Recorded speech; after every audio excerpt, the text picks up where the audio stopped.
اللہم صلی علی محمد وعلی محمد۔ مومنین کرام، آج ہم گفتگو کریں گے غنا کے بارے میں۔ موسیقی، غنا، گانا بجانا، یہ تمام چیزیں تقریباً مشترکات ہیں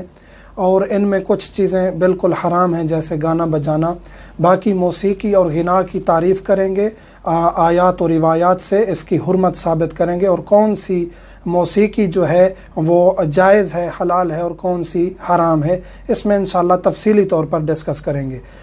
جو لوگ قائل ہیں کہ حلال ہیں، ان کے پاس کوئی حلال ہونے کی مستند دلیل موجود نہیں ہے، اور فقہ جعفریہ میں متفقہ طور پر موسیقی، غنا جو ہے حرام ہے۔ جو حرام ہے اس میں انشاءاللہ ہم تفصیل ذکر کریں گے، اور جو حلال ہے اس کے بارے میں بھی بتائیں گے۔ لیکن غنا حرام ہے، یہ نہیں ہے کہ گانا بجانا اور یہ تمام چیزیں حلال ہیں، ایسا فقہ جعفریہ میں کسی عالم مجتہد کے نزدیک کنسیپٹ نہیں ہے۔ اور جو روایات ہیں اہل بیت علیہم السلام سے، اس میں بھی کافی وضاحت موجود ہے۔ وسائل الشیعہ کتاب مومنین کو اردو ترجمہ موجود ہے، عربی میں ہے، اس کو مطالعہ کرتے رہنا چاہیے کیونکہ وہ کافی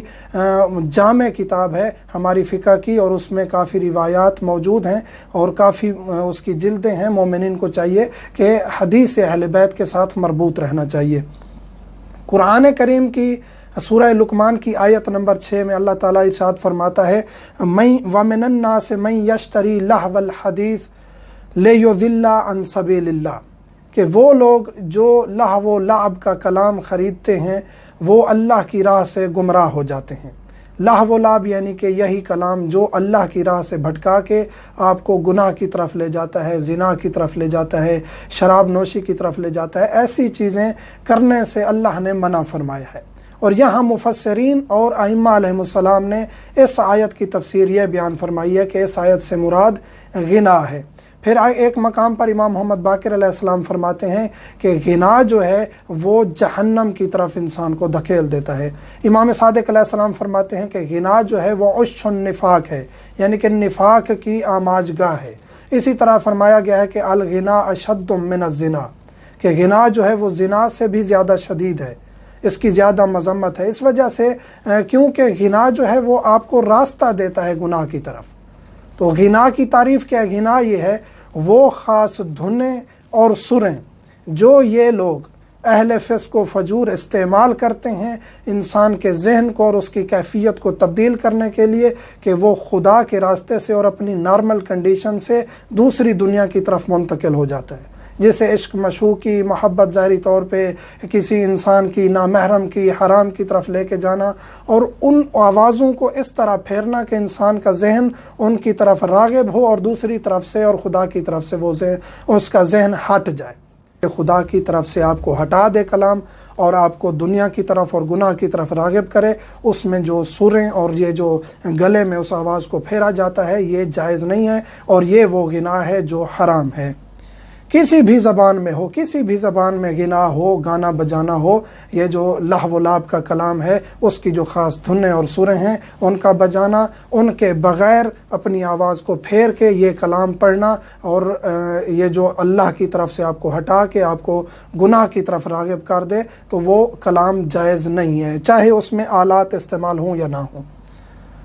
حتیٰ کہ معصوم فرماتے ہیں ان سروں پر آپ قرآن کی تلاوت بھی نہیں کر سکتے، حمد و ثنا بھی نہیں کر سکتے، نعت بھی نہیں پڑھ سکتے، یعنی کہ ایسا آواز کو پھیرنا جس طرح ہمارے بعض خطبہ، ذاکرین خطبہ نہیں کہنا چاہیے ان کو، ذاکرین جو ہیں وہ قصیدہ پڑھتے ہوئے اتنا لمبی آوازیں کھینچتے ہیں اور ہو کرتے رہتے ہیں کہ 3-3 4-4 منٹ وہ کرتے رہتے ہیں اور نیچے سے نعرے بلند ہوتے رہتے ہیں۔ تو خوف خدا کرنا چاہیے۔ یہ منبر حسین علیہ السلام ہے، یہاں اس لیے نہیں بلایا جاتا کہ آپ یہ آوازیں نکالیں، اور اہل بیت کو نفرت تھی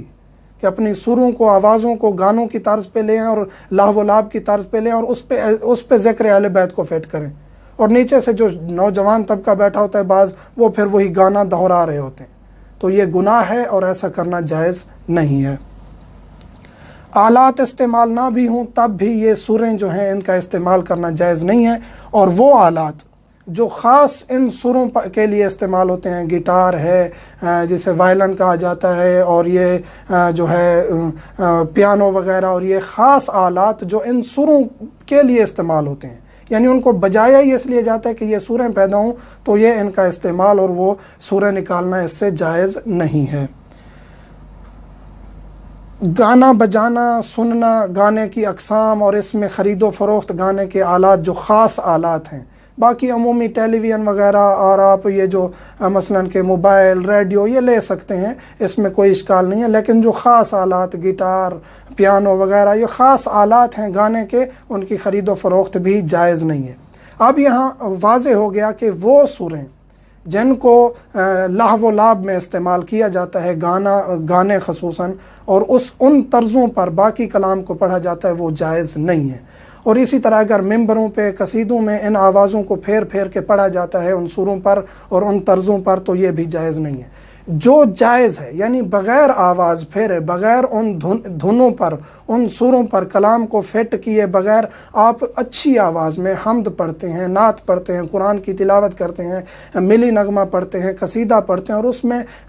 دف وغیرہ، ڈھول وغیرہ یہ چیزیں اگر استعمال ہوتی ہیں تو اس میں کوئی حرج نہیں ہے۔ جیسے فوجی پریڈ ہے، ان کے خاص آلات ہیں، اسی طرح ترانہ ہے، اسی طرح ملی نغمہ ہے، اسی طرح قصیدہ ہے، اسی طرح عزاداری میں کچھ آلات استعمال کیے جاتے ہیں، تو ان کی خاص ایک طرز ہے، اور وہ آلات خاص نہیں ہیں غنا کے لیے، تو ان آلات کا بجانا اس غرض کے ساتھ، یہ نعت ہے، حمد ہے، ترانہ ہے، ملی نغمہ ہے، یہ جائز ہے، یہ سن بھی سکتے ہیں اور کہہ بھی سکتے ہیں، اس میں کوئی حرج نہیں ہے۔ لیکن مبنا وہی ہے، ایک جو مرکزی چیز ہے جو لوگوں کو واضح نہیں ہوتی، وہ آواز کو تبدیل کرنا، پھیرنا اور ان سروں کا استعمال کرنا، یہ جائز نہیں ہے۔ ان چیزوں پر آپ چاہے اچھے کلام کو فٹ کریں یا برے کلام کو فٹ کریں، دونوں صورتوں میں وہ سوریں اور ان کا استعمال جائز نہیں ہے۔ بغیر آواز کو پھیرے، ان دھنوں کو استعمال کیے آپ جو بھی چیز استعمال کریں گے، اچھا کلام پڑھیں گے، ذکر خدا کریں گے، ذکر اہل بیت کریں گے، ملی نغمہ ترانہ پڑھیں گے، تو وہ جائز ہے اور اس میں کوئی اشکال نہیں ہے۔ مومنین سے ملتمس ہوں، مجھے میرے اور بچوں کو، والدین کو دعاؤں میں یاد رکھا کریں۔